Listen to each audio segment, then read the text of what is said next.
আসসালামু আলাইকুম, আমি জান্নাতুল ফেরদৌস সামিয়া। আমি এখন তোফাইল ভাইয়ের দেয়া 13টি ক্লটিং ফ্যাক্টরকে 1 মিনিটে বলা চ্যালেঞ্জটি অ্যাকসেপ্ট করলাম।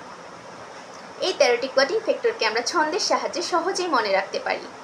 যেমন ফুল পরে টুপ করে, ফুল ফাইব্রিনোজেন, পরে প্রোথ্রম্বিন, টুপ থ্রম্বোপ্লাস্টিন, করে ক্যালসিয়াম আয়ন। এই 4টি ক্লটিং ফ্যাক্টরকে মূল ক্লটিং ফ্যাক্টর বলা হয়।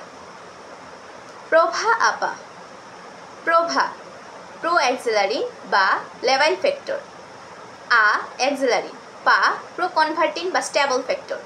আন্টির খ্রিস্টান ছেলে স্টুয়ার্ড ধরে, আন্টির অ্যান্টি হিমোফিলিক ফ্যাক্টর, খ্রিস্টান ছেলে খ্রিস্টমাস ফ্যাক্টর স্টুয়ার্ড ধরে, স্টুয়ার্ড ফ্যাক্টর। তাই দেখে বাবু পাগলা হেসে ফেলে, পাগলা প্লাজমা থ্রম্বোপ্লাস্টিন, হেসে হ্যাকম্যান ফ্যাক্টর, ফেলে ফাইব্রিন স্টেবিলাইজিং ফ্যাক্টর। এখন আমরা এই 13টি ক্লটিং ফ্যাক্টরের কাজ শুনব। আমাদের যখন হাত পা বা শরীরের কিছু অংশ কেটে যায় তখন আমাদের দেহ থেকে রক্তক্ষরণ হয়।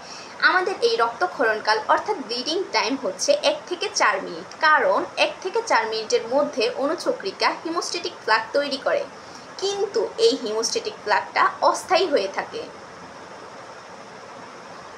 4 থেকে 5 মিনিটের মধ্যে 13টি ক্লটিং ফ্যাক্টর মিলে ফাইব্রিন জাল তৈরি করে। তাই বলা যায় আমাদের রক্ততঞ্চন কাল বা ক্লটিং টাইম হচ্ছে 4 থেকে 5 মিনিট। এখন কারো যদি ডেঙ্গু হয়ে থাকে তার দেহে অনুচক্রিকার পরিমাণ কমে যায়, অর্থাৎ তার ব্লিডিং টাইমটা বেড়ে যায়।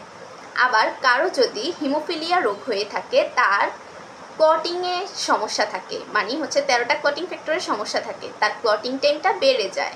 কারো যদি হিমোফিলিয়া এ হয়ে থাকে তাহলে তার দেহে 8 নম্বর ক্লটিং ফ্যাক্টর অর্থাৎ অ্যান্টি হিমোফিলিক ফ্যাক্টরটা থাকে না।